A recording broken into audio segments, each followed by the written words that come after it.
Muy buenas. Cuando comenzamos esta andadura de crear un programa dedicado a las entrevistas, nos hacía muchísima ilusión contar como primer invitado a una persona que tuviera relevancia internacional, una persona con muchos seguidores, una persona que aportase algo. Y pensamos en alguien que reúne todos esos requisitos y más. Hay quien dice que es quizás la persona más y mejor formada y a nivel militar, pero sobre todo informada de todo lo que está pasando no solamente en España, sino en el mundo. Nos pusimos en contacto con él y nuestra sorpresa fue cuando dijo que sí, que aceptaba la invitación, lo cual nos puso, como dijo en la presentación Carmen, un poco nerviosos, porque no todos los días se puede estar delante de ni más ni menos que el coronel Pedro Baños. Don Pedro, muchísimas gracias por estar aquí con nosotros. Javier, sabes que siempre que me llamas yo intento acudir presto. No siempre me cuesta, o sea, hay veces que me cuesta mucho precisamente por los problemas que tengo de agenda, pero sabes que siempre lo intento y más que encantado de estar aquí, no solamente contigo, sino con buenos amigos como Carmen y Salvador y muchísimos más, así que un auténtico placer. Pues muchas gracias. Si le parece, vamos a comenzar hablando un poquito de su trayectoria, ¿vale? Yo creo que todo el mundo que vea este programa ya le conoce, pero no obstante vamos a hacer un breve de su currículum por razones obvias. Usted es militar español, coronel del Ejército de Tierra, está en situación de reserva desde el año 2012 y es experto en defensa, en seguridad, ciberterrorismo, terrorismo yihadista y geoestrategia. Es colaborador habitual de infinidad de medios de comunicación y además con usted se da una especial circunstancia y es que es el primer militar en la democracia que tuvo un programa de televisión, La Mesa del Coronel, en la cadena 4. Ingresó en la Academia General Militar de Zaragoza, posteriormente también estudió en la Academia de Infantería de Toledo. Es diplomado de Estado Mayor, magíster en Defensa y Seguridad por la Universidad Complutense de Madrid. Trabajó como analista en la Secretaría General del Estado Mayor del Ejército de Tierra durante 3 años. Fue jefe de Contrainteligencia y Seguridad del Ejército Europeo y ejerció como profesor de Estrategia y Relaciones Internacionales en la Escuela Superior de las Fuerzas Armadas. Por si fuera poco, a nivel internacional participó en la División de Asuntos Estratégicos y Seguridad de la Secretaría General de Política de Defensa como jefe del área de análisis geopolítico y colaboró en la sede del Parlamento Europeo de Bruselas como asesor militar y ha participado en 3 misiones en Bosnia y Herzegovina. Don Pedro, antes de nada,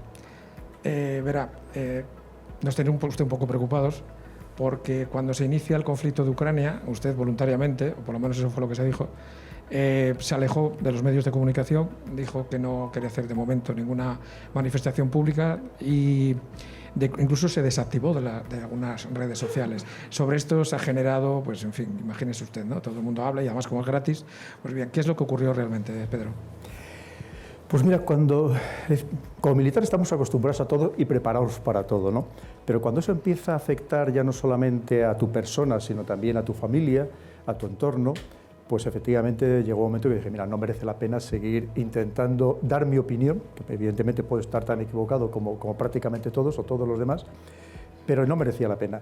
Es cierto que luego lo que he aprendido, mira, esto me ha servido de una lección importante, Javier, porque lo que he aprendido es que una cosa es la realidad de la calle, lo que yo me encuentro todos los días, yo cada día estoy al menos en una ciudad diferente, lo que me encuentro hablando con todo el mundo, y otra cosa es la perversión que existe dentro de las redes, que es un mundo muy particular.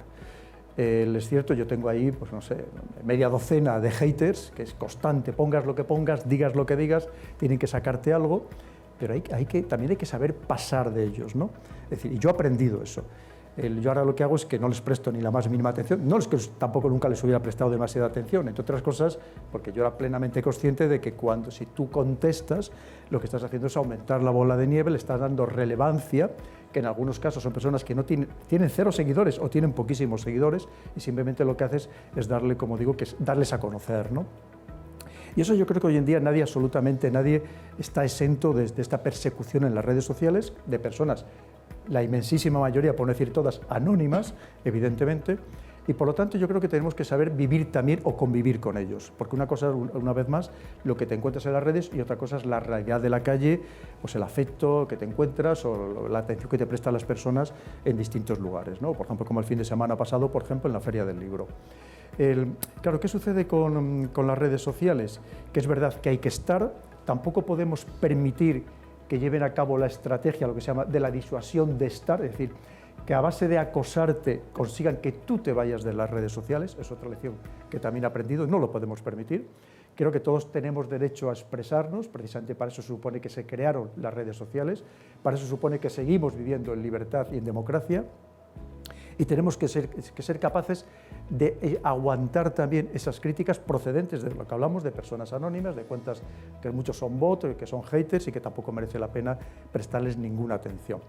Es verdad que si esto además fuera de forma mayoritaria, pues efectivamente, como es una cosa que a lo mejor me habréis oído decir alguna vez, un dicho árabe que dice: si alguien te dice que tienes chepa, no te preocupes. Si te lo dicen 2, empieza a preocuparte. Si te lo dicen 3, mírate al espejo porque casi seguro que eres un camello.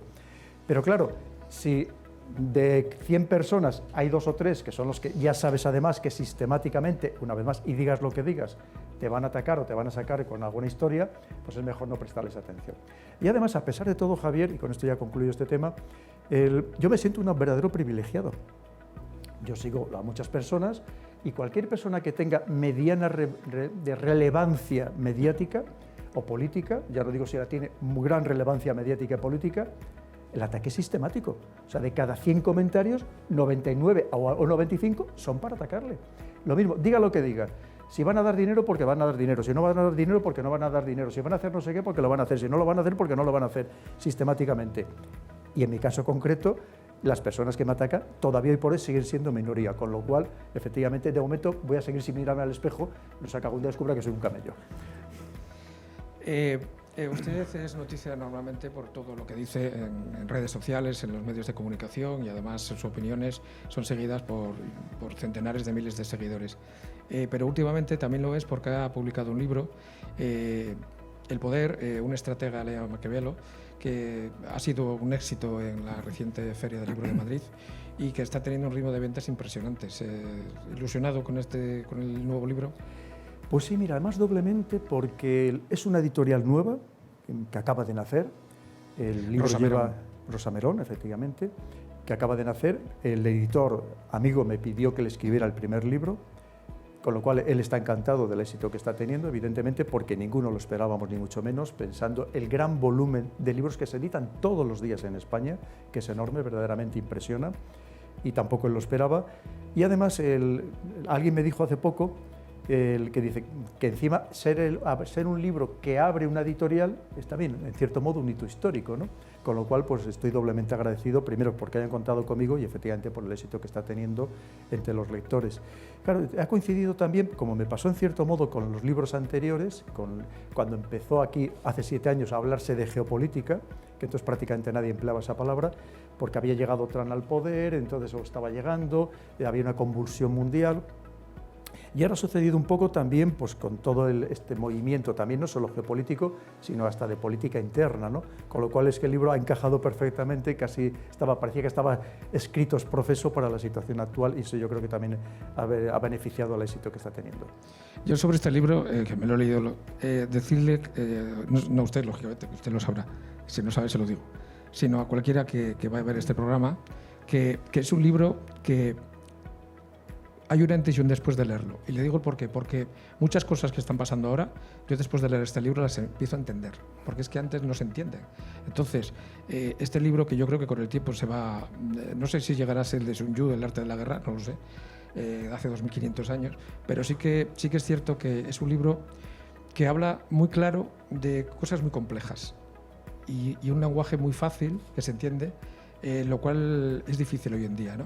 El que alguien te explique cosas tan complicadas, y luego además tiene algo que se nota que es muy sincero, es muy objetivo, está basado en reflexiones de gente, de una persona, en este caso usted, basado en una experiencia que se percibe, y evidentemente no solamente yo, sino cualquier persona normal lo recomiendo, y creo que hay que leerlo. Y además creo que está ya a punto de traducirse a otros idiomas. Sí.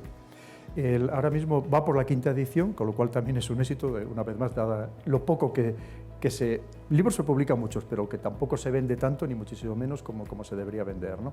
Pero efectivamente, mira, lo primero que Yo lo que hice con este libro, pues bueno, lo primero, me volví a leer el libro que en su momento había leído, la obra del Príncipe de Maquiavelo, esa que está comentada por Napoleón, de la colección austral, que muchos de vosotros tendréis. Como todos los libros, los tengo destrozados, subrayados en distintos tonos, con 1000 notas a los márgenes. Me fue relativamente sencillo releerlo. Pero además lo que hice fue, como suelo hacer, tirar buena parte de la biblioteca al suelo y empezar a subir libros, es decir, este me interesa para este libro, qué frases que puedo sacar relacionados con cuestiones del poder. Es más, luego el editor me quitó muchas frases, porque había puesto todavía muchos más de los grandes clásicos, al final creo que citamos como a unos 15 clásicos, pero que algunos clásicos encajaban muy bien en las frases a su vez de Maquiavelo, ¿no? O bien para refutar o bien para respaldar lo que estaba diciendo en ese momento Maquiavelo. En la mayoría de los casos para respaldar lo que decía Maquiavelo. Con lo cual lo disfruté enormemente y además es que le veía que aquello que había sido escrito en el siglo XVI es que hoy en día encajaba perfectamente. O sea, es que no había ninguna diferencia, porque una vez más los seres humanos evolucionamos en el aspecto tecnológico. Pero en la condición humana no hemos evolucionado en absoluto y lo estamos viendo, es que la lucha es por el poder en todos los órdenes, sea en el contexto de la pareja, familiar, estatal e internacional, es la lucha permanente por el poder.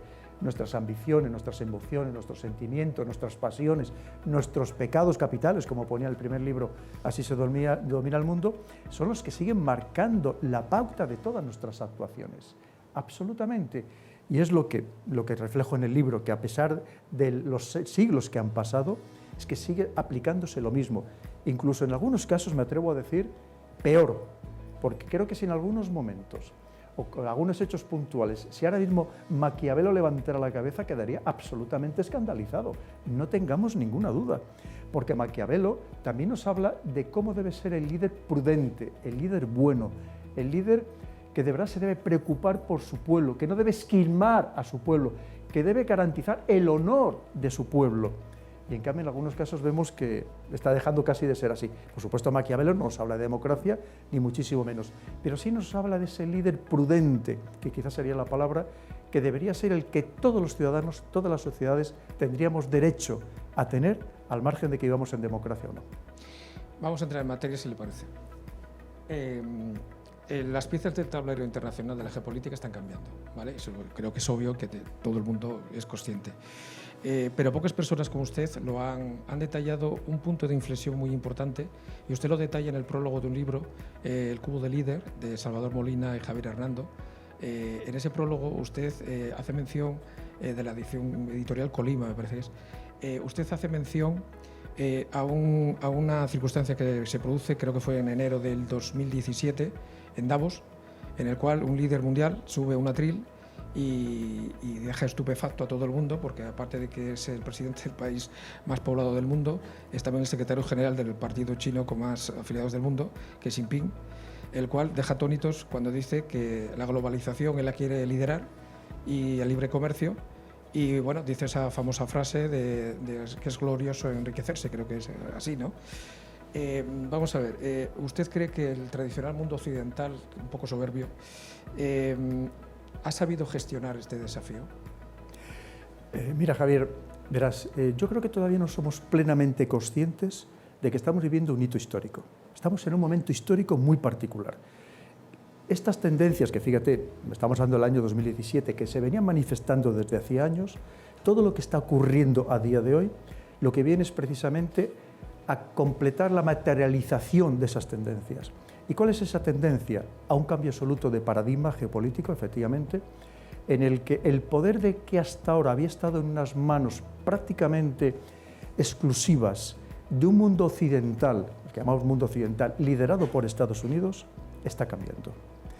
Y así como acabamos de hablar de ese enero de 2017, cuando la primera vez que viene un secretario general del Partido Comunista Chino, presidente de China, la República Popular China, a hablar al foro de Davos y nos habla de una neoglobalización, pero que ya no va a ser la globalización occidental, que va a ser una neoglobalización dirigida por ellos, gobernada por ellos, con un cambio absoluto de paradigma. Pero es que si ahora vemos, hace unos días ha sido en la nueva cumbre de Davos, que este año no se ha celebrado en enero, sino ahora en mayo, y vemos lo que nos han dicho, es precisamente que ya se está cumpliendo prácticamente esa última etapa, en un punto de inflexión clarísimo, en el que ya el mundo ya no es unipolar, ya no es el mundo unipolar una vez más de Occidente liderado por Estados Unidos, sino que estamos en un mundo completamente diferente. Ya estamos en él. Y quizá todavía no somos conscientes. ¿Qué es lo que pasa? Que todavía este mundo occidental se está intentando resistir, que le está costando mucho, para que eso no se termine de completar esa fase, pero ya estamos en ella. Lo hemos visto como la ruptura de este mundo se ha manifestado, se ha quedado clarísima ahora en mayo, en la última cumbre de Davos, ha quedado perfectamente manifestada. Es más, inicialmente las personas que hayan acudido, ya no ha acudido Xi Jinping, ya no ha acudido Vladimir Putin, le han intentado no transmitir una imagen especialmente negativa, pero al final ha sido tremendamente negativa, pero sobre todo negativa para este mundo occidental, porque al final lo que nos están diciendo es, efectivamente, ya no es un mundo unipolar, estamos en un mundo multilateral, en un mundo absolutamente roto, partido, dividido, en el que además nosotros los occidentales seguimos pensando que somos los que llevamos la batuta y estamos equivocados, seguimos pensando que somos la mayoría y estamos equivocados, la mayoría de la población está en el otro lado, y por tanto, una vez más, por no extenderme demasiado, insisto, estamos viviendo un verdadero momento histórico, un momento de enfrentamiento que no sabemos muy bien en qué puede degenerar, pero que tenemos que estar alertados al respecto. Antes decía Carmen que metía mucho miedo, pero es que quizá como militar, como militares somos muy pragmáticos, muy realistas, no somos nada idealistas, y por tanto creo que tenemos que ser capaces también de transmitir esto a la sociedad, esta situación en la que estamos. Antes decías, Javier, y es verdad, fue uno de mis objetivos, de intentar popularizar, democratizar este tipo de conocimientos de la parte de la geopolítica, que hasta entonces quedaban limitados a un grupo de personas muy elitistas, y creo que todos los ciudadanos tienen derecho a conocer estas claves geopolíticas porque nos afectan a todos. Y los primeros que me gustaría trasladarles estas claves geopolíticas es a nuestros políticos, porque hoy en día no se puede hacer buena política, clarísimamente, nacional, si no entiendes estas dinámicas internacionales. Uno de los capítulos que pongo en el libro El Poder es precisamente de cómo todos los dirigentes políticos, e incluso, si me apuráis, de cualquier empresa importante, debe estar enterado de cómo se hace la guerra actualmente, en cada momento de la historia, porque ahora mismo estamos en una guerra, que lo lazo con todo lo demás, y hay que entender cómo se hace, con qué instrumentos, con qué finalidades, quién te está haciendo la guerra, porque a lo mejor aquellos que tú consideras tus aliados simplemente te están arrastrando a esa guerra, pero no para beneficiarte, sino para ser ellos los beneficiados. Esto ya ha pasado a lo largo de la historia. Recordemos cuando las guerras del Peloponeso, cuando tanto Esparta como Atenas crean sus propias ligas para conseguir aliados a los que llevan a luchar por ellos, pero para beneficiarse estas grandes potencias. Y es lo que estamos viviendo actualmente, Javier. Entonces usted cree que, porque se lo he escuchado decir en alguna porque soy un fiel seguidor suyo, que por cierto no he registrado el Pedro Bañista, que ahora se está poniendo de moda en redes, que lo inventé yo. Si alguien lo está viendo, ese fui yo el primero que lo inventó, el término Pedro Bañista. Pero entonces usted sigue creyendo que estamos efectivamente, que no vemos bombas, pero que sí estamos en una tercera guerra mundial híbrida, en la cual se está utilizando el terrorismo, la inmigración, las fake news, la desinformación, la ciberespacio, esa injerencia en procesos electorales de otros países con el daño que hacen efectivamente a la democracia. ¿Sigue creyendo que estamos en esa tercera guerra mundial? Por todos los lados, efectivamente. Lo podemos llamar guerra híbrida, lo podemos llamar guerra multidominio, porque efectivamente que lo que significa es que no solamente se emplea, en el caso de la guerra híbrida, significa que prioritariamente se utilizan otros medios que no son los convencionales, los que podemos entender, los aviones de combate, los carros de combate, los misiles. En la guerra multidominio lo que significa es que se utilizan todos los instrumentos a todos los niveles, en todos los ámbitos. Claro, ese es en lo que estamos ahora mismo. Pero fíjate, además de todos los que tú has citado, estaremos hablando, por ejemplo, de la guerra de los alimentos, que ahora mismo se está produciendo, la guerra económica, la guerra a través de instrumentos económicos, que es parte importante, porque al final la economía es la que controla todo, y lo estamos viendo. Y por cierto, hay que ser muy prudente cuando se emplean los instrumentos económicos, y yo lo llevo diciendo hace mucho tiempo, porque se pueden volver con facilidad en tu contra. sobre todo cuando estamos en una parte del mundo como es Europa, que tenemos grandísimas debilidades, grandísimas vulnerabilidades, que somos muy débiles, más de lo que nos pensamos. Somos demasiado dependientes del exterior, militarmente de Estados Unidos, económicamente o comercialmente de China, energéticamente de Rusia. No hemos hecho bien nuestros deberes, en cierto modo, y eso nos ha causado muchas vulnerabilidades que las estamos viendo. Vulnerabilidades que no van a pagar los grandes políticos, no, lo que vamos a pagar todos los ciudadanos, y lo estamos viviendo, con un incremento de los precios absolutamente desmesurado, con una inflación que jamás se esperaba en Europa. No debemos olvidar que el Banco Central Europeo se había propuesto que ningún país europeo superara el 2% de inflación. Ahora mismo la inflación de todo el Eurogrupo está cercano al 8%, de media en todo el Eurogrupo, incluso en países muy fuertes dentro de Europa. Si hablamos de la deuda, que también está enlazado con parte de esta guerra económica, sucede lo mismo. Los europeos nos habíamos puesto de acuerdo para nunca superar el 60% de nuestro Producto Interior Bruto en deuda. No debemos olvidar que ya hay países que estamos en más del doble de esto que nos habíamos prometido a nosotros mismos. Ojo, que estamos en una situación muy complicada y, por tanto, si somos muy vulnerables y aunque queramos tomar medidas, por ejemplo, en el tema de las energías renovables, medidas que sean maravillosas para todos los ciudadanos y para el medio ambiente y para la sostenibilidad, eso lleva tiempo.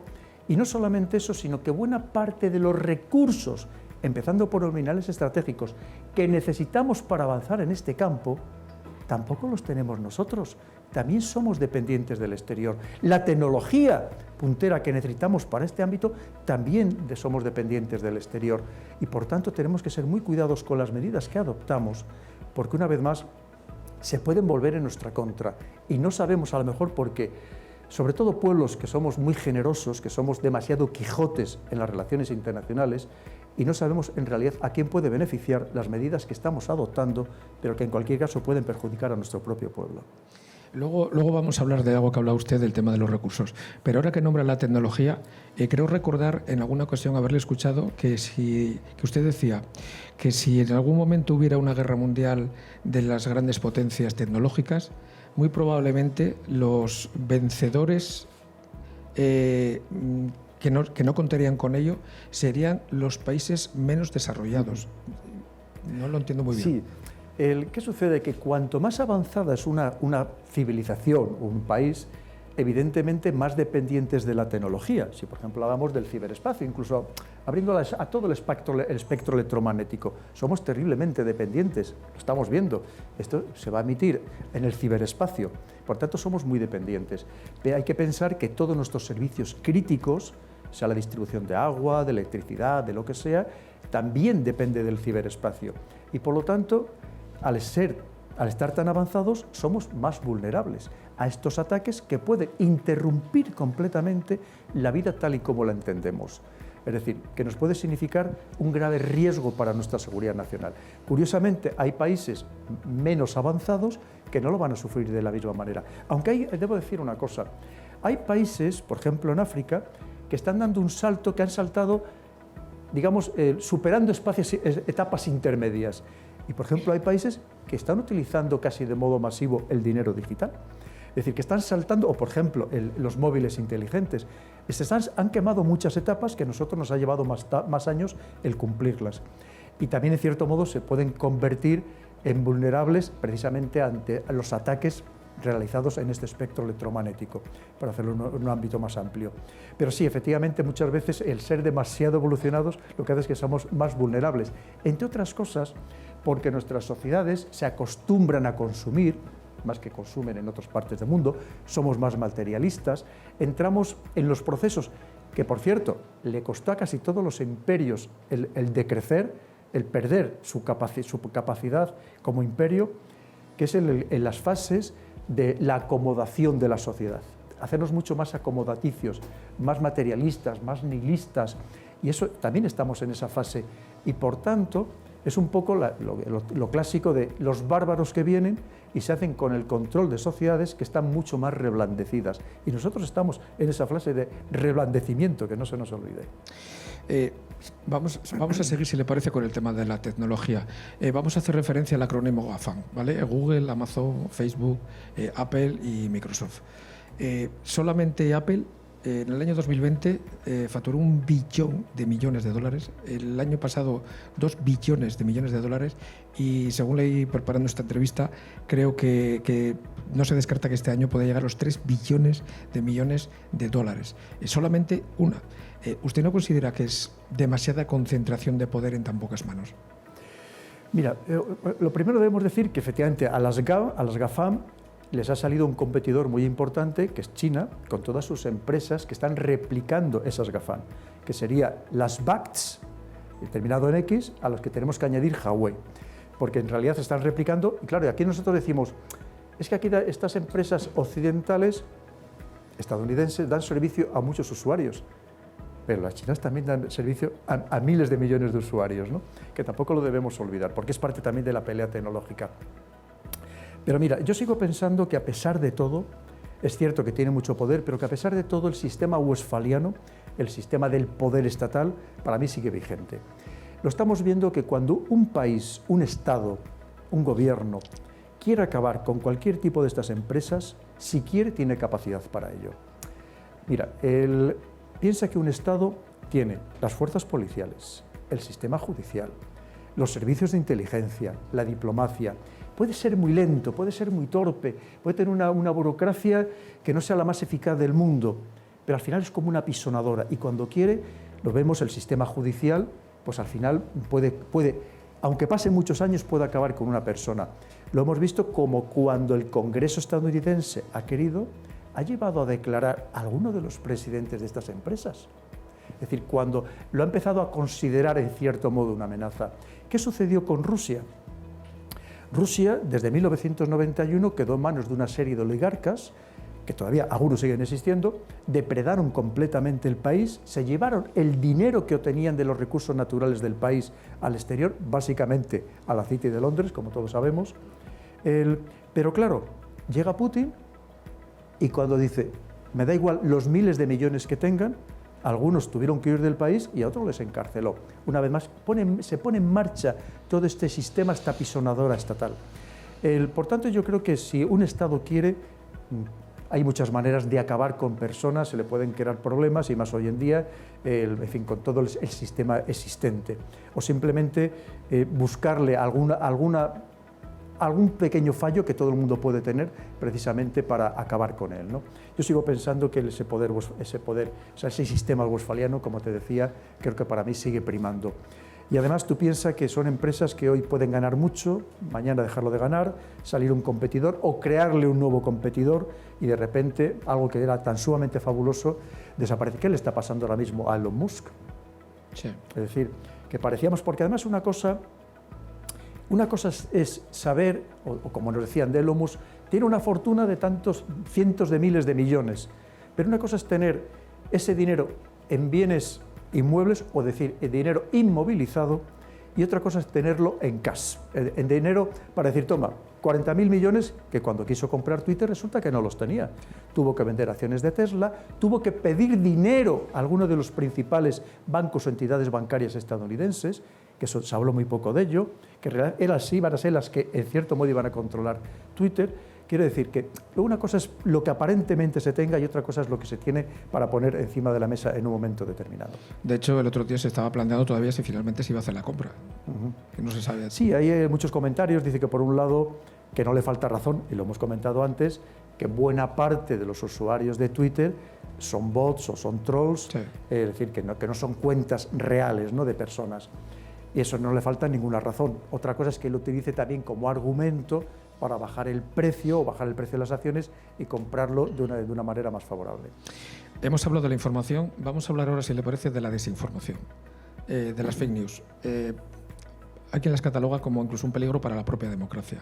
Sin ir más lejos, hace poco el Joe Biden en Estados Unidos se está planteando, creo que lo va a hacer al final, un ministerio de la verdad.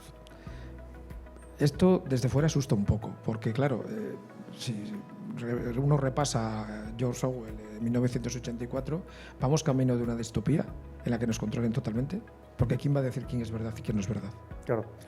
Recordemos que incluso Facebook quería crear un gran centro en Barcelona para combatir la desinformación, precisamente Facebook, ni más ni menos, ¿no? Claro, ¿qué sucede? Lo que pasa es que cuando hablamos de desinformación, que al final es la mentira de toda la vida, lo tenemos que ver por una parte en política nacional y otra parte en política internacional, es decir, en geopolítica. Cuando decimos es que esto mina la democracia, hombre, si lo vemos en política nacional, los primeros que minan la democracia en algunos países son nuestros propios políticos, que son los primeros que mienten y desinforman. Y si no, solo tenemos que ver los telediarios todos los días, ¿no? Entonces, claro, esa es una parte. La otra parte es que se utilice esa desinformación, que es la propaganda que ha existido, que digamos que se profesionaliza a partir de la Primera Guerra Mundial, esta propaganda de guerra, y que se utilice como instrumento de guerra en el contexto actual. Y eso evidentemente hay que combatirlo porque es una narrativa perversa para perjudicar los intereses de tu país y tenemos que combatirlo con una contranarrativa acertada, ¿no? Eso es otra parte. Lo que pasa es que muchas veces se mezclan los términos. Y efectivamente, a mí en democracia me preocupa enormemente, si queremos seguirle llamando democracia, que se limite cualquier libertad de expresión. Cualquier libertad de expresión. Fíjate que antes comentábamos de las personas que a mí me siguen de manera torticera en las redes sociales. Nunca he bloqueado ni silenciado a nadie, porque creo firmemente en la libertad de expresión. Porque cuando tú empiezas a poner palos en esa rueda de la democracia y de la libertad, nunca sabemos dónde vamos a acabar, como tú bien decías. Piensa que no solamente es Estados Unidos, hay otros países que siguen presumiendo de ser una democracia, que también tienen sus ministerios de la verdad, y han creado departamentos, incluso en sus presidencias de gobierno, para luchar contra esta desinformación.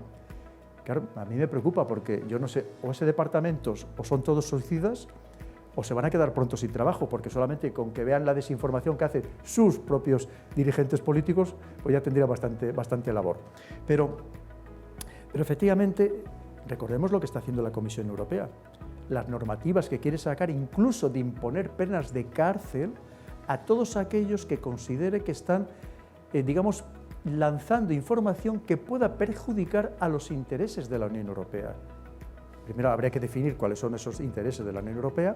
Como tú bien decías, ¿quién va a controlar o quién va a ser el que nos diga a partir de ahora lo que es positivo o negativo los comentarios para la Unión Europea? Y luego hay otra parte. ¿Es que entonces no se va a poder discrepar de las decisiones de la Unión Europea? ¿Es que entonces no se va a poder estar en contra incluso de la Unión Europea? Entonces, ¿qué pasa? Que todo, por ejemplo, los británicos eran todos desinformadores y habría que meterlos a todos en la cárcel, a todos los que votaron a favor del Brexit, que estaban en contra de la Unión Europea. Es decir, que estamos en campos muy delicados. Y sobre todo hay una cosa, Javier, que tú nunca puedes luchar contra tu oponente vulnerando tus propios valores y principios. Es decir, si tú consideras que hay otro país o otro grupo de países que están desinformando para acabar con la democracia, tú lo que no puedes hacer es tú mismo acabar con esa democracia. Es decir, con esos, y uno de los pilares de la democracia, no se nos olvide, y probablemente el más importante de todos, es libertad de pensamiento, libertad de opinión y libertad de expresión. Si acabamos con ello, ya no podemos decir que vivimos en democracia. Pero, Pedro, vamos a ver. Estamos hablando de la información, de la sobreinformación, de la desinformación. Si a esto le unimos la inteligencia artificial, el Big Data, y que estas empresas de las que hemos hablado antes lo tienen todo sobre nosotros en los metadatos, con esa inteligencia artificial se va a poder diseñar el relato futuro de temas como pueden ser la política, como puede ser la opinión pública. Si se ve uno de una forma transversal, de una forma encubierta, pero se podría estar hablando perfectamente de una censura encubierta. Sí, fíjate, sobre todo me atrevería a decir la palabra de una manipulación casi obvia, porque hoy en día a través de esta vamos a ver, lo que se pretende conociéndote, y nos conocen perfectamente a todos nosotros, incluso casi hasta el que no toca los instrumentos electrónicos, nos conocen perfectamente por todo lo que vamos haciendo, la huella que vamos dejando. ¿Es para qué? Evidentemente para luego manipularnos y controlarnos. Básicamente con dos objetivos. Por un lado económicos, que podemos abundar en ello, pero por otro lado también políticos. Y hoy en día es tremendamente fácil, a través de los algoritmos, que no son más que fórmulas matemáticas, que permiten gestionar esta grandísima cantidad de datos, el famoso Big Data, en un espacio de tiempo muy corto, con esta inteligencia artificial, es facilísimo manipular a poblaciones enteras en muy breve, en un plazo de tiempo muy breve. Porque es así como funciona y es así lo que se pretende. Incluso manipular las elecciones en los últimos días para que dirigir el voto en un sentido o en el otro. Y esto va a ir a muchísimo más, no tengamos ninguna duda. Pensemos que ya hay países donde los presentadores son actores de inteligencia artificial, ya no son personas, ¿no? Por así llamarles actores. Japón. Y estamos hablando de lo fácil que es hoy en día, una vez más, al que se le quiera hundir, al que se le quiera asesinar socialmente, que no hace falta envenenarle, ni hace falta pegarle 2 tiros en la calle, ni atropellarle con un coche, es simplemente crearle a través de estos deepfakes, los falsos vídeos, donde conociendo tu patrón de voz te pueden poner diciendo palabras que tú jamás has dicho, o simplemente cambiarte tu cara y que sea muy difícil saber si eres tú o no eres tú cometiendo los actos absolutamente más abyectos. Hoy en día es facilísimo destruir a una persona si alguien se lo propone. Y vemos que una vez la destrucción hecha, recuperar ese prestigio es prácticamente imposible. Lo vemos todos los días como a personas que en periódicos digitales minoritarios, en algunos casos sin siquiera de firma por parte del periodista que escribe el artículo, le sacan todo tipo de barbaridades, que si la tesis doctoral la copió, que si es una traducción de otros países, de otros idiomas. Hoy en día te pueden sacar cualquier historia, y aunque luego el medio se lo obliga a rectificar a través de un proceso judicial, eso ya siempre queda ahí. Y cuando alguien lo va a analizar a esa persona, mira y dice, anda, pues en algún momento mira lo que contaron de él, ¿será verdad o será mentira? Porque eso al final permanece siempre en ese famoso ciberespacio. Hoy en día lo que hablamos es muy fácil destruir una persona. Y efectivamente has hablado de otra palabra, la sobreinformación. La sobreinformación, que también es algo intencionado, es para impedirnos reflexionar, dudar sobre aquello que estamos recibiendo. Lo vemos con los escándalos políticos, que leemos la prensa un día y decimos, pero madre mía, esto no es posible, pero ¿cómo estamos aceptando esto? Pero como horas más tarde, o como mucho al día siguiente, te llega otro escándalo incluso mayor, ya el anterior se te ha olvidado. Y podemos poner muchísimos ejemplos muy recientes. De decir algo que nos parecía, que nos llevamos todas las manos en la cabeza, esto no puede ser, esto casi tenemos que salir a las calles, los ciudadanos a protestar. Pero si es que como te llega esa sobreinformación una tras otra, que también saben cómo hacerlo para tapar un escándalo, cómo sacar el siguiente que sea todavía mucho mayor, que a veces es simplemente ficticio, es algo que se crea de manera artificial, pagando, porque hoy en día sabemos que para figurar en los primeros lugares de un buscador, como puede ser Google, se paga para aparecer en los primeros lugares. Para que un medio digital aparezca en los primeros lugares, se paga para que aparezca. Para que se creen trending topics, se paga para que aparezcan los trending topics. Y por supuesto, todo se crea a través, una vez más, del dinero, todo se puede crear y por tanto te crean escándalos artificiales simplemente para taparte el anterior. Y eso también es el problema de la sobreinformación. Ahora que habla usted de escándalos, en Europa se dio un caso muy extraño, que fue el famoso apagón, que un gobierno de manera oficial alertó a toda su población de que iba a haber un apagón. Lo sorprendente fue que todos los países periféricos se callaron, todo el mundo, la Unión Europea no dijo absolutamente nada, y es más, Alemania sacó un vídeo, hablando usted de esto de los vídeos, en los cuales alertaba a su población de cómo cerrar las ventanas en caso de que hubiese una hecatombe mundial. Claro, el objetivo de esto, ¿qué es? ¿Meter miedo? ¿Experimentos sociales? O porque es que de eso luego no se habló nunca más, no se dijo nada. Sí que supuso, eso sí, que hubiera desabastecimiento de artículos de primera necesidad. ¿Qué objeto tenía esto? Verás, mira, recordemos que esto fue justo poco antes de empezar la guerra en Ucrania, que por siempre tenemos que condenar la invasión de Rusia en Ucrania. Fue en Austria. Austria, claro, tiene problemas muy particulares. Además, fíjate, hay países que no tienen tanto miedo en contar las cosas como creen que son a sus ciudadanos, lo primero. Y lo que nos venía a decir, claro, Austria tiene problemas muy particulares, como tiene otros países de su entorno, que no tiene salida al mar. Austria, República Checa, Eslovaquia, Hungría, que ahora lo estamos viendo con los problemas que tiene, incluso Serbia. Y por tanto, Austria, por ejemplo, parte de su energía eléctrica procede de Alemania. Ya esto se veía venir la situación en la que estábamos, y estamos en una situación mucho peor. Y por tanto, en cualquier momento se podía producir ese apagón, es decir, que el país no tuviera suficiente energía eléctrica para satisfacer las necesidades de su industria o de sus ciudadanos, que es un poco lo que nos venía a decir, ¿no? y que además, efectivamente, en este contexto en el que estamos, que se utilizan muchos instrumentos, un ciberataque pudiera paralizar, si no destruir, por lo menos paralizar durante un tiempo esa distribución de energía eléctrica.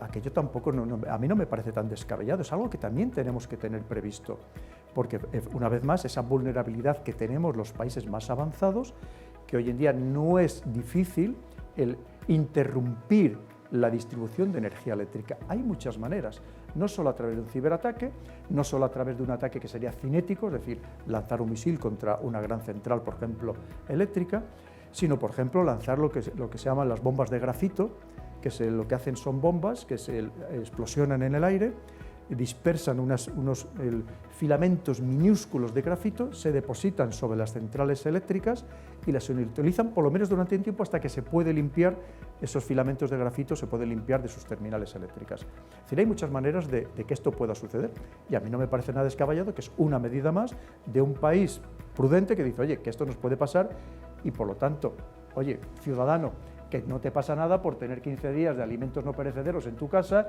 tener una linterna, tener unas velas, por si acaso, que no pasa nada.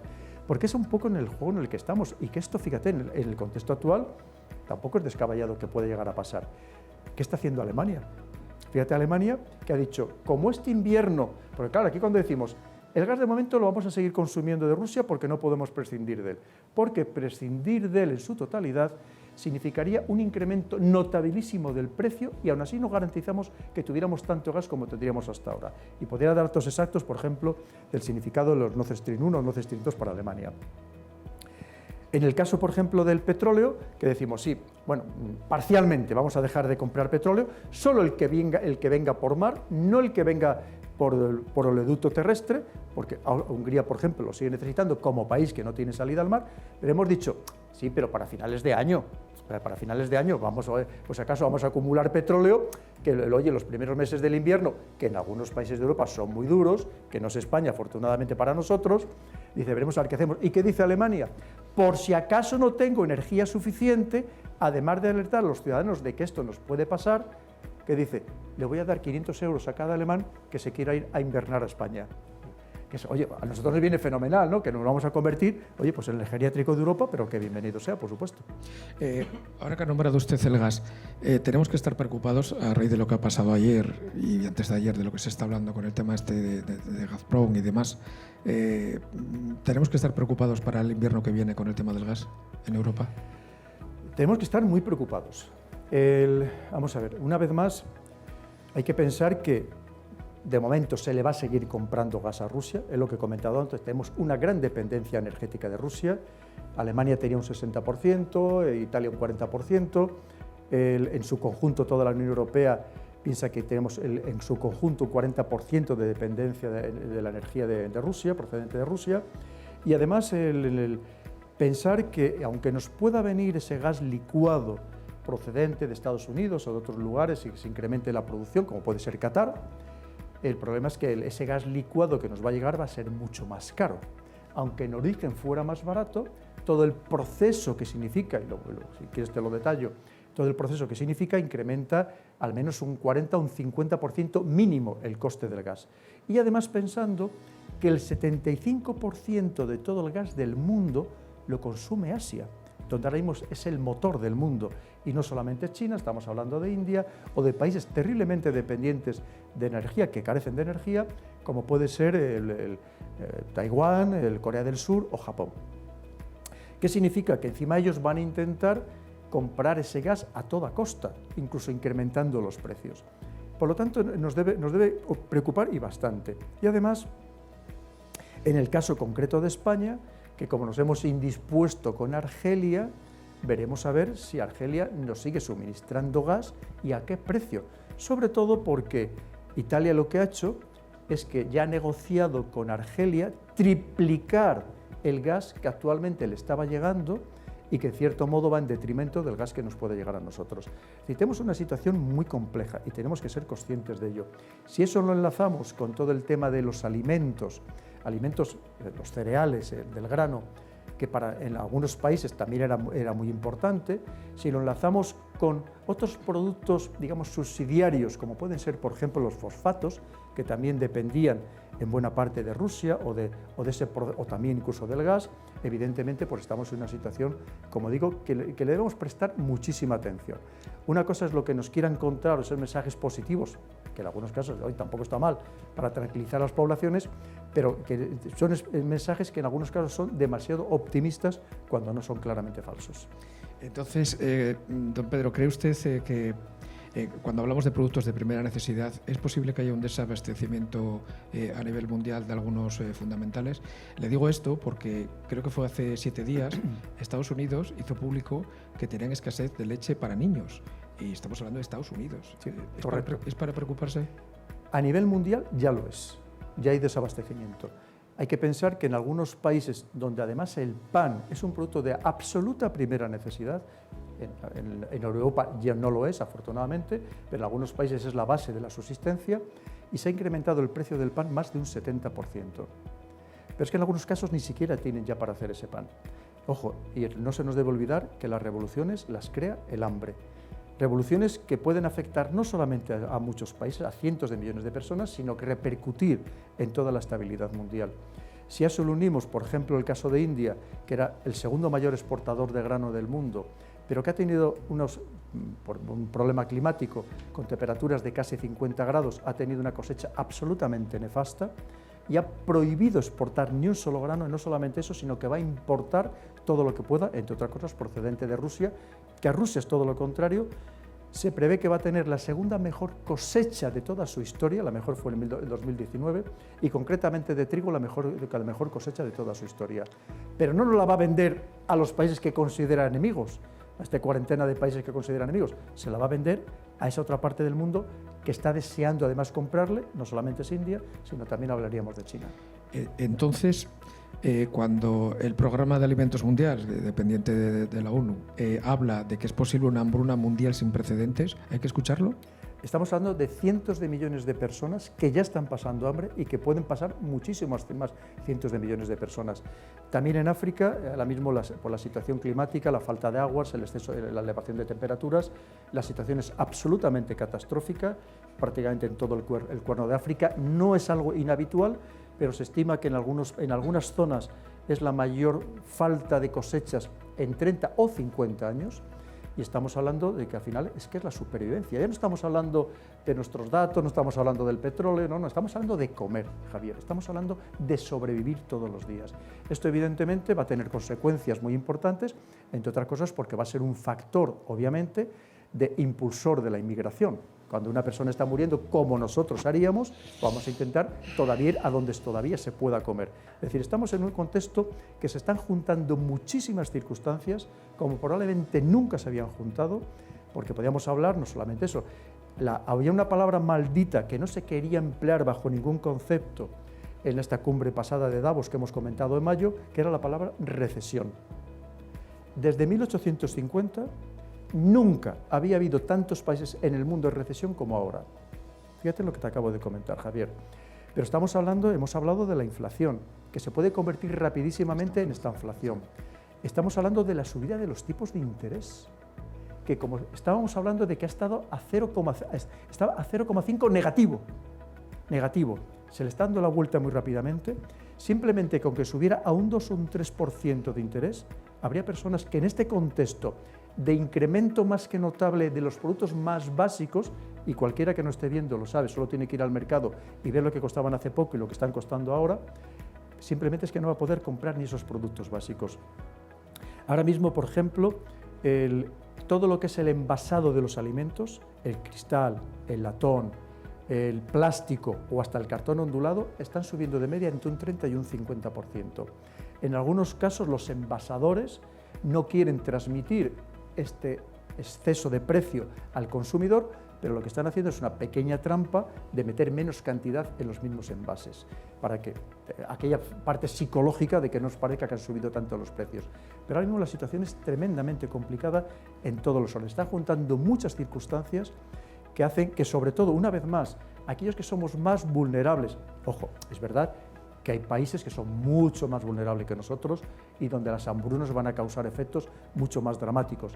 Después de todo, todavía, por ejemplo, en países como España, que lo que nos sobran tenemos una densidad de población muy baja, nos sobra campos todavía para poder cultivar, que en algunos casos no lo estamos cultivando por la política agraria común europea, o que hemos dejado de cultivar algunos productos tradicionales de supervivencia, pero que quizás se podría volver a ello. Aquí de momento no vamos a tener afortunadamente esas hambrunas, pero sí esas otras hambrunas que van a estar enfrente de nosotros van a terminar también por repercutir de una manera u otra en nuestra estabilidad y nuestra seguridad. Nuestros abuelos decían que además de la salud lo importante era pan y trabajo. El pan nos ha dicho que está el tema complicado, y si vamos al tema del trabajo, hay otro grave problema a nivel mundial, que es el de los semiconductores. Entonces, ¿cree usted que hay países que por la escasez de estos chips, como se habla, podría incluso paralizarse parte de la producción industrial? Porque de ser así, estudios hablan que esta escasez mínimo se plantean hasta la mitad del 2023. Sí, de hecho ahora mismo se está dando una circunstancia en los lugares turísticos. El alquiler de los coches en algunos casos ha triplicado su precio, pero simplemente porque ha aumentado el turismo y no hay coches, y siempre se ha triplicado el coste de alquilar coches. Efectivamente, es verdad, esto estaba dominado por Estados Unidos, por la tecnología estadounidense, aunque se emplearan máquinas holandesas, básicamente por tres empresas, que son TSMC, taiwanesa, pero dependiente de la tecnología estadounidense, por Samsung, surcoreano, que lo que está haciendo es alimentar básicamente exclusivamente a su industria, y por eso los coches surcoreanos van a seguir todavía habiendo, y luego la otra parte es Intel, estadounidense. Aquí en Europa estamos intentando ahora mismo ver cómo solucionamos este problema, pero claro, el problema de los semiconductores son varios. Lo primero es que las fábricas son carísimas. Hay que tener en cuenta que la asepsia que se necesita en una fábrica de semiconductores es muchísimo mayor que en el quirófano más sofisticado del mundo, porque estamos hablando que se está trabajando con nanómetros. El problema ¿cuál es? Que cuando una fábrica además de esta naturaleza, que vale miles de millones, cuando se termina de fabricar, de construir y empieza a fabricar, probablemente esté obsoleta, porque habrá otra en otra parte del mundo que esté fabricando semiconductores de tamaño mucho más pequeño, que estamos hablando que se va a tender ya a 0,5 nanómetros. Hay que tener en cuenta que ya el nanómetro de por sí estamos hablando de 10.000 veces más pequeño que un cabello humano, para que nos hagamos una idea. Claro, decimos, ¿hay otros semiconductores en Europa? Sí, pero de un tamaño más grande. Y aquí la gran pelea es precisamente por el tamaño, por todo lo que significa, por ejemplo, no solamente para la industria de la automoción, sino para cualquier dispositivo electrónico o de alta tecnología. Evidentemente, va a ser una gran pelea. Estados Unidos está intentando, por su lado, sobre todo Intel y TSMC, que creen grandes fábricas de semiconductores en su país, concretamente en 2 estados, pero China ya ha dado órdenes para que dentro de 3 años ser los amos del mundo en semiconductores, porque China, en cierto modo, fíjate, ahí se había descuidado un poco, porque como son ellos los que fabricaban las obleas de silicio que le vendían a Taiwán, a TSMC, pensaban que el suministro lo tenían garantizado, y no ha sido así. Entonces han dicho, no te preocupes que esto lo solucionamos en 3 años, como mucho. Ya ha dado el gobierno dinero suficiente para que eso se ponga en marcha. En la Unión Europea lo estamos intentando, pero claro, aquí ya sabemos lo que pasa, con todos los problemas nuestros burocráticos, nuestras lentitudes, veremos a ver en qué acaba el tema, si no vamos a seguir siendo dependientes de unos o de otros. ¿Y usted no cree que todo esto que está pasando, que estamos hablando a lo largo de la entrevista, que todo es tan extraño, tan de repente, uno concatenado con otro, no salimos de una, nos metemos en otra, pero que afecta a temas paralelos, transversales, que esto no ayuda a alimentar esas teorías conspiranoicas que hay grupos de poder, de mucho poder, familias, los Rothschild habla, Rockefeller, en fin, Club Bilderberg, todo esto, que no es más que una estrategia perfectamente planificada, cuyo único fin es el controlar de alguna forma la población a no muy largo plazo? ¿No cree que esto lo alimenta? Bueno, no le voy a preguntar si usted opina que eso es así. Que existen grupos de poder han existido siempre a lo largo de la historia, y como grupos de poder lo que pretenden es amoldar las sociedades a su imagen y semejanza, a su capricho, ¿no? Eso ha existido siempre a lo largo de la historia, pero son grupos de poder que a su vez combaten y luchan entre ellos. Es decir, no hay un único grupo de poder. Incluso grupos de poder que no solamente son económicos, sino también incluso ideológicos, que intentan imponer una determinada ideología, un modo de vivir, de actuar dentro de las sociedades.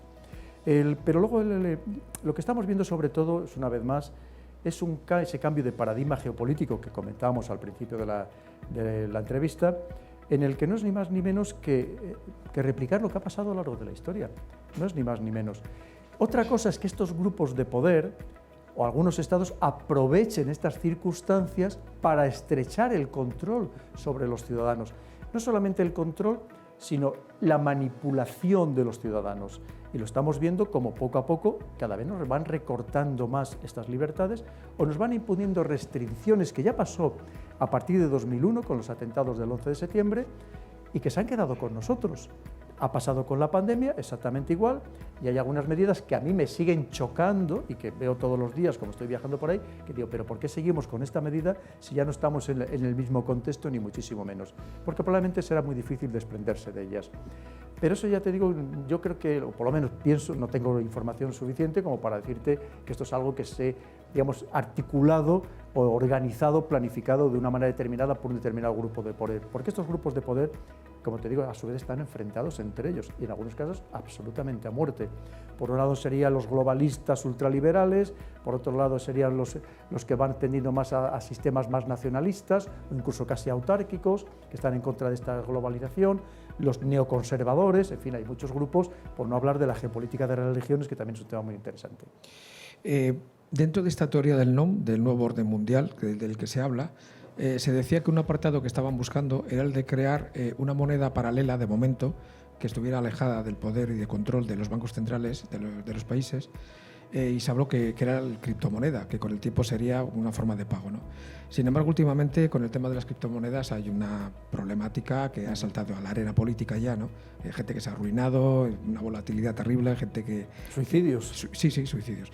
¿Qué futuro le augura usted a las criptomonedas con la experiencia que tiene? Mira, Javier, yo sin ser un experto en el tema, por cierto, hace poco tuve la oportunidad de hablar en una ciudad de España con un joven, que era muy joven, que en su momento había sido uno de los grandes gurús, que había ganado muchísimo dinero con las criptomonedas, que me contó cosas muy interesantes. Pero fíjate, sin ser un experto en el manejo de las criptomonedas, que nunca he utilizado, pero el concepto, vamos a ver, en el momento que esto supusiera un problema para los principales estados, estaba claro que de una forma u otra iban a acabar con ello.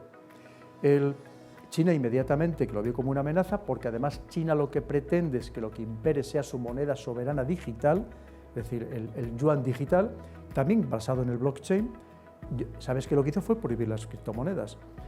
¿Qué es lo que están haciendo, por ejemplo, lo que ha hecho la Unión Europea? Que ahora esas transacciones, que era, digamos, la principal virtud de estas criptomonedas, que eran anónimas las transacciones que se realizaban, los movimientos que se realizaban, ya tienen que estar personalizados. Con lo cual, inmediatamente que eso se produce, ese control, claro, la moneda ha perdido, digamos, su esencia. Me contaba esta persona, precisamente, con la que estuve hablando, que él cuando empezó, y durante muchos años, tenía dos cuentas. Una se llamaba Caperucita Roja y otro El Lobo Feroz. Esto hoy en día es impensable, porque tiene que estar con tu nombre y apellidos y cada vez que haces una transacción tiene que quedar registrada. Es decir, que una vez, y más pensando que todos los países principales, incluida la Unión Europea, están sacando su propia moneda soberana también, o intentan sacar su propia moneda digital. Evidentemente, esta libertad de la que podíamos disfrutar los ciudadanos sin control, de que todo estuviera basado en la confianza entre los propios usuarios, obviamente había que acabar con ello. Y yo creo que eso es en el proceso en el que actualmente estamos. Vamos a cambiar de tema y vamos a ir finalizando, porque me dijo usted que además que estaba un poco justo de tiempo. Vamos a hablar de algo que usted creo que pocas personas como usted domina, el conflicto de Ucrania, ¿vale? ¿Cómo cree usted que va a acabar este conflicto? Y lo más importante, porque sobre eso sí que hay gente que está muy preocupada, porque se nos dijo que iba a durar 2 meses, 3 meses. ¿Cuánto cree usted que este conflicto va a durar? Mira, Javier, sobre todo al margen de lo que dure, que ojalá sea lo mínimo posible, para precisamente, sobre todo, garantizar la seguridad humana, que es lo que más nos debe preocupar, o nos debería preocupar a todos. Tú piensas, hay que entender lo que está allí está en juego. O sea, no es una guerra en Ucrania, es una guerra mundial. Es una guerra que están llevando a cabo grandes potencias como es Estados Unidos y Rusia, que han convertido ya no solamente a Ucrania, a toda Europa, en un campo de batalla y en un actor también en esta guerra. Pero la guerra la están librando entre ellos. ¿Qué significa? Que aunque mañana se cerrara, que no dejaría de cerrarse en falso el conflicto de Ucrania, de la manera que fuera, sea dividiendo el país, sea quedándose a una parte, incluso desapareciendo Ucrania como el Estado que actualmente conocemos, de la manera que fuera. Esto siempre sería simplemente digamos, un paso más en este enfrentamiento que es lo que comentábamos al principio de la entrevista. Porque esto no va a parar aquí. Y la prueba está que Rusia no está dispuesta a ceder, pero Estados Unidos tampoco. Veamos las últimas declaraciones de lo que ha hecho Estados Unidos.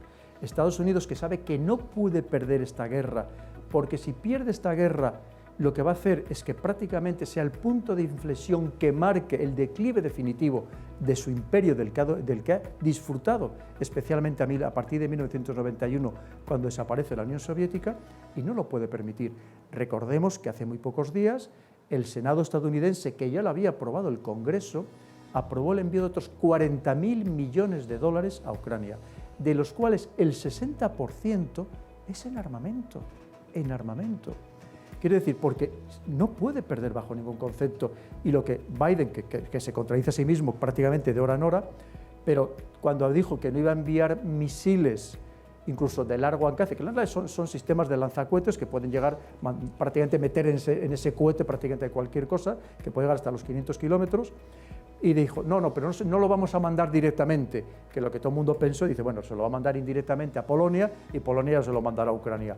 Y pocas horas más tarde cambió su discurso y dijo, sí, se lo vamos a mandar directamente a Ucrania, pero sí, con la condición de que no sea para atacar a Rusia. Bueno, efectivamente, porque tiene que seguir haciendo todos los esfuerzos posibles para no perder esta guerra, porque sería primero un gran desprestigio para un Estados Unidos ya desprestigiado por la salida ignominiosa clarísimamente de Afganistán, en un contexto interno muy complicado, de gran división interna, política y social, que encima tiene ahora las elecciones de medio término en otoño, donde se renueva todo el Congreso y un tercio del Senado. Y si sigue esta tendencia y a la baja como está la popularidad de Biden y de la señora Harris, va a ser todo eso parte, digamos, que se va a hacer con el poder en el Congreso y en el Senado van a ser los republicanos, y que además en una situación económica también tremendamente complicada, porque hablamos de la inflación en el Eurogrupo, pero es que la inflación en Estados Unidos es prácticamente la misma y casi desconocida para Estados Unidos. Es decir, que estamos todos en una situación muy complicada y Estados Unidos sabe que esto no puede ceder en esta partida, tiene que seguir apostando, tiene que seguir echando leña al fuego, entre otras cosas, intentando que todavía ingresen más países en la OTAN, implicarnos más a otros países de la OTAN, que en algunos casos inocentemente estamos entrando en ese juego, cuando esto no iba con nosotros ni mucho menos, y que nos puede causar graves problemas para intentar salvar ellos su problema, para salvar su imperio. Para finalizar con la guerra de Ucrania, cuando se estudia la historia de conflictos bélicos anteriores, con la perspectiva que da el paso del tiempo, muchas veces cuando se nombran los países, se nombran los líderes de esos estados que en ese momento estaban en guerra. Por ejemplo, en la Segunda Guerra Mundial, pues no se habla muchas veces de Alemania, de Inglaterra, de Francia, se habla de Rusia, se habla de Hitler, de Mussolini, de Roosevelt, de Churchill o de Stalin. Vale, usted que es experto en analizar estos perfiles militares, ¿qué perfil psicológico cree usted? ¿Cómo son Putin y Zelensky? Vamos a ver, es verdad que la personalidad de los líderes influye mucho en las organizaciones, en cualquiera, en una empresa civil, en una fundación, en cualquier empresa incluso pública, influye mucho. No es lo mismo cuando, de hecho pasa muchas veces, cuando cambia la persona que dirige una determinada entidad, sea pública o privada, pues cambia el funcionamiento casi de manera completa. Pero en este caso, sobre todo, debemos pensar que más allá, aunque aquí evidentemente parte de la narrativa es el ejército de Putin, la guerra de Putin, la invasión de Putin, es decir, nadie habla del ejército de Zelensky, evidentemente pues, es el juego de la narrativa y de la propaganda. Pero es verdad que Putin probablemente pues, quiera pasar a la historia, como cualquier persona, quiera pasar como un héroe para su pueblo, alguien que consiguió algo importante para Rusia. Pero aquí sobre todo lo que hay detrás es Rusia como tal, no solamente la personalidad de Putin ni mucho menos. Y luego por otro lado, pues el Zelensky, pues el hombre viene de donde viene, está haciendo un buen papel, evidentemente, él es un actor cómico y bueno, está representando un papel que lo está haciendo con mucha dignidad, las cosas como son, hay que reconocerlo, un papel que en cierto modo pues es un guión que le están preparando, que él está interpretando muy bien y está haciendo un papel de héroe para su pueblo, eso hay que reconocérselo sin lugar a dudas. Probablemente otro en su lugar pues hubiera huido del país, hubiera desaparecido y no hubiera querido saber nada, ¿no? y él ha demostrado que, a pesar de sus orígenes, pues ha demostrado una entereza o una capacidad como hombre de Estado que probablemente tampoco nadie esperaba. Es cierto que cuenta con apoyos enormes, gigantescos, porque no es solo Ucrania la que está resistiendo. Una vez más, estamos en algo mucho más amplio, y si Ucrania está resistiendo como está resistiendo es por todos los apoyos en personal, en medios y económicos que está recibiendo del exterior, principalmente de Estados Unidos, de Reino Unido y de algún otro país europeo. Ahora, usted dice que se metía en charcos, ahora me voy a meter en un charco yo con la pregunta que le voy a hacer ahora. Vamos a ver. Putin tomó el poder la primera vez en el año 2000. O sea, es verdad que luego pues, hubo cambios en la presidencia, pero cualquier persona mínimamente coherente sabe que Putin manda en Rusia, todo Rusia, desde hace 22 años. Sí que es cierto que en el 2014 Rusia fue expulsado del G8 por el tema de la anexión de Crimea y demás, pero no es menos cierto, no nos engañemos, que Putin hasta hace 4 días era una persona en la cual, cuando había cumbres internacionales de todo tipo, era una persona que se le trataba con deferencia, con honores, y todo el mundo se quería sacar la foto con él. Y de golpe y porrazo es el más malo del mundo, que yo no digo que no lo sea, ya sé que me van a dar igual, pero bueno, me da. Vamos a ver, los servicios de inteligencia de todos estos países ¿no percibieron que este hombre era un peligro público como ha demostrado ser? ¿O se miraba para otro lado? ¿O qué hay detrás que no nos quieren decir para que de repente sea el hombre más malo del mundo? Porque este hombre es malo, pero es que tenía que ser malo hace 1 año, hace 2 años, hace 3 años. Y hay infinidad de personas que ahora le repudian que siguen pensando que se quieren sacar la foto con él. ¿Usted qué opina sobre esto? Sí, una vez más, es que tenemos que entenderlo en la clave de la guerra en la que estamos inmersos y también de la propaganda de guerra que recibimos por parte de unos y de otros. Pues claro, eso de buenos y malos depende de qué lado de la historia estés, como todo en la vida, ¿no? Entonces, claro, efectivamente, vamos a ver, Putin lo que es una persona muy astuta, eso no tengamos ninguna duda. Efectivamente, ya en 1999, recordemos, fue primer ministro, todavía siendo presidente Boris Yeltsin, al cual, que a pesar de que Boris Yeltsin le lleva a ser primer ministro, ni siquiera le llama por teléfono para agradecérselo, porque lo que quería era reformar completamente esa Rusia, volverle a darle el honor, el prestigio, el orgullo que había perdido precisamente en la época de Boris Yeltsin, hasta que finalmente, efectivamente, en el año 2000 llega a la presidencia. Es muy curioso lo que has comentado, cuando se cambia, pasa porque no podía continuar después de 2 legislaturas como presidente, pasa a primer ministro hasta que va otra vez a presidente.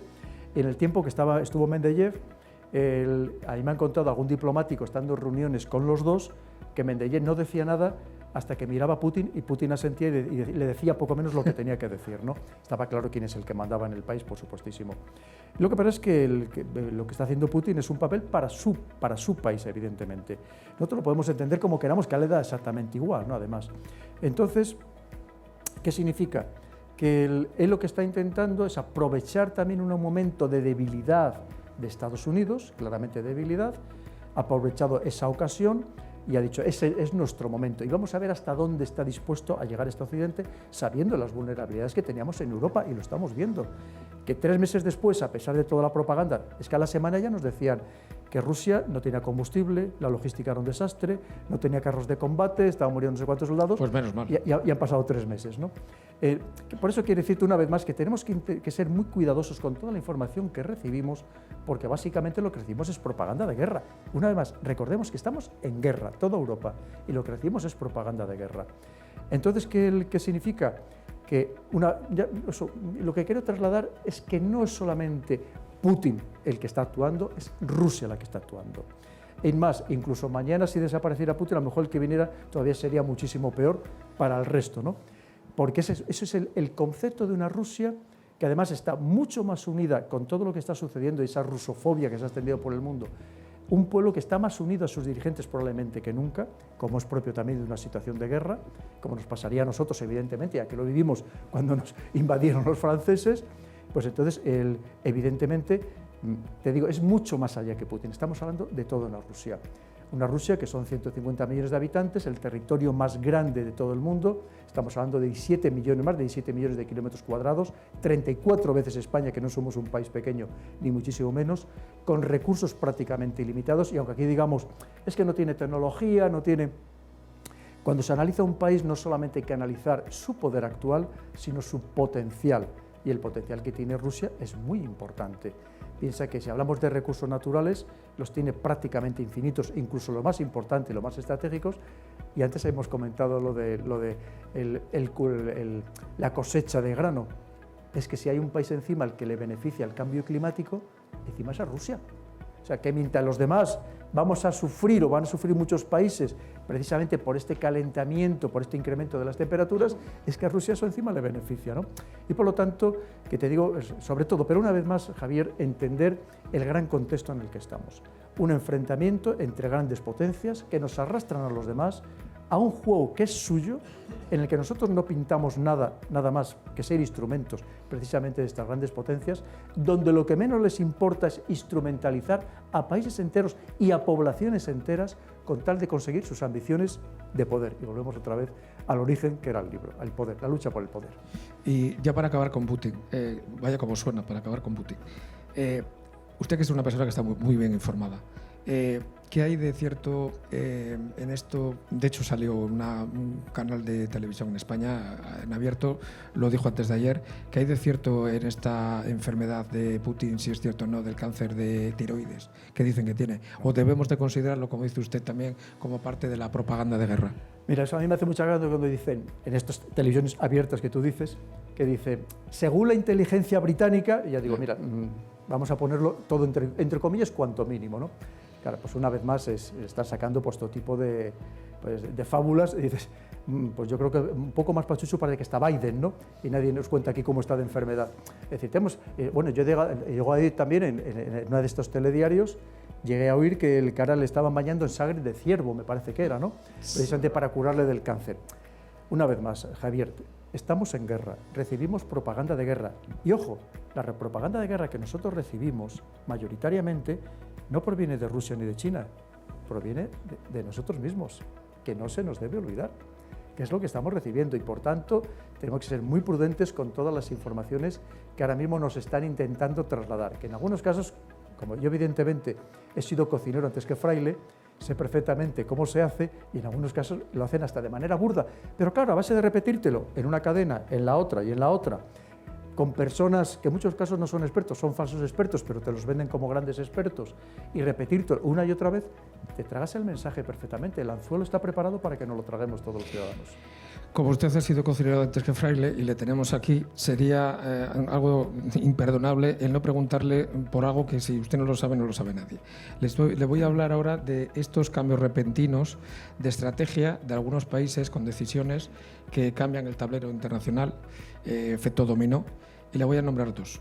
Uno que hace tiempo ya, lo que supuso, que cree que usted que ha supuesto la salida de Estados Unidos de Afganistán, que no fue tan abrupta como con el tiempo parece que no fue tan abrupta como se dijo, y luego otra que nos afecta más de cerca, el cambio de posición de España respecto del Sáhara.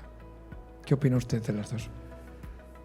Pues un poco, tenemos que marcar prácticamente lo mismo. Lo primero, lo de Afganistán, el problema no es que no haya sido más o menos abrupta, el problema es que no estamos enterando de la abrupta que ha sido, porque nos enteramos solamente de pequeñas noticias de lo que sucede en Kabul, pero no nos estamos enterando de lo que sucede ni en todo el Kabul ni en todo el país.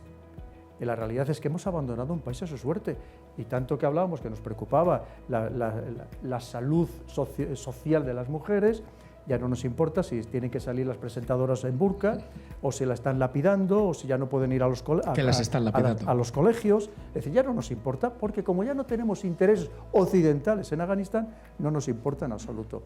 Lo cierto es que ha sido un fracaso total de Occidente. O sea, fuimos allí para expulsar a un gobierno del poder, un gobierno de los talibanes, y les hemos vuelto a dejar en el poder. Inicialmente nos vendieron de que iban a ser más moderados solamente con una finalidad: recibir ayuda económica del exterior, porque es un país que no es viable económicamente, son los países más pobres del mundo, el tercer o cuarto más pobre del mundo, y que evidentemente está en una situación mala y que intentaba conseguir algo de dinero. ¿Cuál es la realidad? Pues que está exactamente igual que estaba hace 20 años, exactamente la misma situación. Pero ya no nos importa, porque los que mandan es Estados Unidos, que nos llevó a esa guerra, y fuimos, por cierto, toda una OTAN fuera de su zona de actuación, pero nos llevó, y como llegó un momento que ya no le interesaba, pues nos fuimos todos de allí exactamente igual. Y nos vendió además, el propio Biden lo dijo, no se nos debe olvidar, que nos dijo que íbamos a Afganistán para defender la democracia, y cuando nos vamos de allí hace muy pocas fechas, dicen, no, pues si no íbamos a defender ninguna democracia, íbamos a garantizar que en suelo estadounidense no se volviera a sufrir un gran atentado terrorista salafista yihadista. Punto, y se quedó tan ancho. Es decir, para que veamos una vez más la hipocresía de este mundo internacional, que es que no hay nada más canalla y más hipócrita que las relaciones internacionales, que la geopolítica. Y veamos cómo las grandes potencias juegan, que vamos a lo mismo, con las pequeñas y medianas, que cuando decimos el derecho soberano de los pueblos, no tenemos ningún derecho soberano los pequeños y los medianos, más que el que nos quieran dar cuando quieran las grandes potencias. Y en el caso del Sáhara, pues vemos que hemos sido capaces de ceder a las presiones, por un lado, de Marruecos, que lo ha hecho muy bien para ellos, y por otro lado también a los grandes países que apoyan a Marruecos, empezando por Estados Unidos, siguiendo por Francia, incluso la Alemania, que le costó, pero al final también cedió, o el Reino Unido. Este canal, Aquí Radio y ahora Televisión, muchos de sus seguidores son empresarios, emprendedores, directivos de empresa. Y teniendo en cuenta cómo está cambiando el mundo a velocidad de vértigo, la economía también, ¿qué les aconsejaría usted que tuviesen presente a la hora de posibles inversiones? Quiero decirle con esto, ¿qué opina usted que, por ejemplo, JP Morgan o BlackRock o Vanguard invertirán de forma masiva a corto, medio y largo plazo? Pues están dando circunstancias muy... Bueno, lo primero, en el momento actual, mucha prudencia. No significa que no haya oportunidades de negocio. Me muevo todos los días en distintos ambientes y hay gente que sigue haciendo negocio, o hay sectores que están aprovechando, por ejemplo, el tema de las compras online para hacer un buen negocio, pero en general prudencia. No es el momento de grandes alegrías, lo mismo que podemos hablar no solamente para las empresas, sino para cualquier persona, porque ¿sabes? Se produce lo que se llama, creo que se llama la ley de King, que cuando te dicen que va mal, las personas gastamos menos incluso de lo que podríamos llegar a gastar. Pero cuando te dicen que todo está bien, que es un poco este falso mensaje que ahora se está trasladando, que además todos teníamos ganas de salir, y entonces empiezas a gastar más de lo que podrías gastar y empiezas a endeudarte.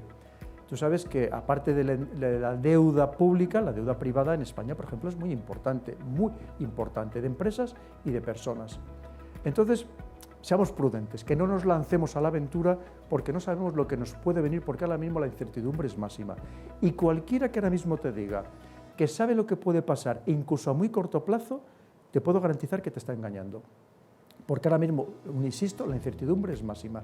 Entre otras cosas que siempre el mundo ha sido incierto, ¿no? Y complejo y volátil, este mundo buca, pero ahora mismo hay digamos, aspectos que son absolutamente novedosos a lo largo de la historia. Y uno de ellos es la aceleración de acontecimientos.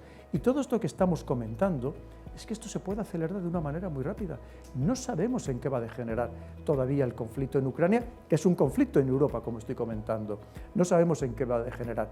Por lo tanto, prudencia. No significa que hay personas muy avispadas que son capaces de encontrar su pequeño hueco en estas circunstancias. Y, por supuesto, siempre habrá los que tengan mucho dinero, que sabemos que el dinero llama al dinero, que todavía probablemente se enriquezcan más en situaciones de penuria para el conjunto de la sociedad. Pero yo recomendaría gran prudencia. Creo que esa ahora mismo sería la gran palabra. Y ya vamos a finalizar con la última pregunta. Mire, cuando hemos comunicado en redes sociales que le íbamos a entrevistar a usted, pues hemos recibido avalancha de peticiones, de preguntas, preguntarle por esto y demás. Es imposible hacer caso a todo el mundo por razones obvias, ¿no? Pero sí que hemos escogido una pregunta de una mujer que es youtuber muy famosa, que tiene un canal de inteligencia, y la hemos escogido porque es militar. Entonces le hemos pedido que le haga la pregunta y se la va a hacer ella directamente. Ah, muy bien. Muy buenas, mi coronel, muy buenas, Javi. Soy JR entre comillas. Bueno, yo también vengo del mundo de la inteligencia, en mi caso es militar. Y bueno, yo tengo una cuestión que a lo mejor se la han planteado muchas veces esta duda, pero me gustaría que me diera su opinión. Y es que estamos mirando demasiado hacia el este, bueno, cosa que es lógica por la situación y las consecuencias que va a haber y que estamos viviendo ya, pero yo creo que estamos obviando la parte del sur con quien nosotros tenemos frontera. Estamos siendo invadidos. Eso es una verdad como un templo, ¿no? Y se podría decir que puede ser una guerra asimétrica, ¿por qué no? Pero mi pregunta es, ¿se están destinando los recursos suficientes para frenar esta invasión? Y si la respuesta es no, es ¿por qué? ¿No? me gustaría saber, porque bueno, a mí, a mi comunidad y a mis seguidores nos encantaría saber la opinión del coronel. Muchas gracias y mucha suerte. Pues nos daría para hablar también unas cuantas horas, pero vamos a intentarlo resumir. Lo primero es que al sur se refiere evidentemente por el Magreb y el Sahel, incluso por el África subsahariana, ¿no? Lo primero que tenemos que entender es que parte de la responsabilidad de lo que está pasando es culpa nuestra, de Occidente. Cuando atacamos, recordemos, en 2011, Libia, que aquello desestructuró completamente un país que años más tarde sigue totalmente desestructurado, que aquello afectó a la estabilidad de buena parte del Magreb, buena parte del Sahel e incluso cada vez más África Occidental. Además de todo eso, recordemos que hasta ahora mismo había 4 misiones en toda esa parte del Sahel, 4 misiones internacionales. Había una misión de Naciones Unidas en la que España no estaba, había una misión de la Unión Europea en la que España sí estaba en Mali de apoyo de reconstrucción al país y de ayuda al país. Había otra misión del G5 Sahel, de los países del entorno, y había una misión exclusivamente de combate que llevaba a cabo Francia en toda esta zona, que era la Barkhane, inicialmente llamada Serval. Francia ha desistido porque claramente ha fracasado su misión, ahora lo está intentando justificar, vemos muchas noticias, yo sigo la prensa francesa, porque como vivía llevo unos cuantos años, pues la sigo siguiendo, está intentando justificar este abandono de esta misión, y al mismo tiempo los demás países que estábamos involucrados en Mali, pues está todo el mundo pensando en salirse también de este escenario. Estamos abandonando esa parte, yo creo que de una manera tremendamente errónea, porque, entre otras cosas, Rusia, que es muy oportunista, como hace China, aprovecha para meterse en ese escenario. Y además es lógico, la abandona Europa, pues me meto yo. Y además Rusia va a tener menos problemas para solucionar a su manera, a los rusos, los problemas allí existentes. Y de hecho el gobierno maliense, que haya emitido varios comunicados, está encantado con la presencia de Rusia, sea oficial o sea a través de sus compañías militares y de sus privadas, como puede ser la compañía Wagner. Pero ¿cuál es el problema? Que en estas partes del mundo está prendiendo con mucha fuerza el salafismo yihadismo, en muchos casos patrocinado por los de siempre, que están financiando madrasas, porque allí lamentablemente lo que sobran son niños huérfanos, están patrocinando los mismos de siempre, que claro, que tampoco son democracias, que también son autoritarios, pero que son muy amigos nuestros porque nos interesa, porque nos da mucho dinero y hacemos pingos negocios con ellos. Entonces, y están fomentando este radicalismo que antes o después nos va a afectar, no tengamos ninguna duda, sobre todo al sur de Europa. ¿Cuál es el problema de Europa? Que aquí cada uno tenemos unos problemas diferentes, y a pesar de todo, tú esto se lo tratas de explicar a los países bálticos, o a Polonia, o a la República Checa, o Eslovaquia, y es que como que oyen llover exactamente igual, ¿no? Porque no les afecta directamente. Y aquí tenemos un problema serio con este tema. Y luego, el tema de la inmigración es un tema muy delicado. Lo primero que tenemos que pensar, si hablamos de inmigración, que son seres humanos, son personas, que en la inmensa mayoría de los casos no hacen más que lo que haríamos cualquiera de nosotros si nos viéramos en su misma situación de necesidad, que en algunos casos es necesidad de supervivencia. Eso por un lado, lo primero siempre hay que decirlo. Por otro lado, también la inmigración, vemos que no es la primera vez que se utiliza como instrumento geopolítico para presionar a otros países, y creo que las muestras son más que sobradas. Y por otro lado, es verdad que no toda la inmigración que llega a Europa se incorpora a la sociedad, pero no se integra en la sociedad. Eso también tenemos que decirlo con claridad, porque no quieren integrarse en la sociedad. Entonces ahí tenemos un problema importante. Y si eso lo unimos con algo que también debemos destacar, por supuesto que no va nunca jamás en contra de la religión del Islam, ni muchísimo menos, que son casi 2.000 millones de fieles y tenemos que tenerlo muy claro, pero sí con la manipulación del Islam a través del Islam político, que a mí me parece una de las principales amenazas que podemos sufrir, y no a muy largo plazo, en Europa. Porque significa que quieren es el control, y podría explicarlo con mucho más detenimiento, con el control de la sociedad a través del Islam como instrumento político, instrumento de poder, una vez más, de poder. Que esto no es nuevo, ha sucedido a lo largo de la historia, pero que aquí me temo que no se le está dando la suficiente importancia. ¿Por qué? Porque, como muy bien nos decía, era JR, ¿no? Sí, JR, comillas. Como nos decía JR, por algo muy sencillo, porque aquí, en muchos casos, chocamos con las ideologías. Y en vez de razonar, cuando tú intentas hablar con una ideología, te encuentras con un muro. Y como pasa con tantos otros temas, como puede ser la energía nuclear o como cualquier otro tema. Y cuando te encuentras con un muro, pues efectivamente solamente te queda chocarte contra él o darte la vuelta e irte por otro camino porque no tiene sentido, ¿no? Y el problema es que todavía hay muchas personas que están excesivamente ideologizadas, que no son capaces de entender estas claves geopolíticas que estamos comentando, o no tienen ningún interés o ni siquiera te escuchan cuando se lo tratas de explicar, y que evidentemente de manera muy inocente pues estamos entrando en trampas que nosotros mismos nos tendemos y que además los demás saben perfectamente cómo aprovechar. Pues don Pedro, ha sido un placer. Muchísimas gracias por haber estado con todos nosotros aquí en el Centro Universitario CEDEU, en la calle José Picón de Madrid. También quiero agradecer a su director, a don Alfonso Cebrián, que está también presente, por habernos cedido estas magníficas instalaciones de la biblioteca, y a todo el público aquí presente, que aunque no se vea, están aquí, que estoy seguro que le darán un fuerte aplauso.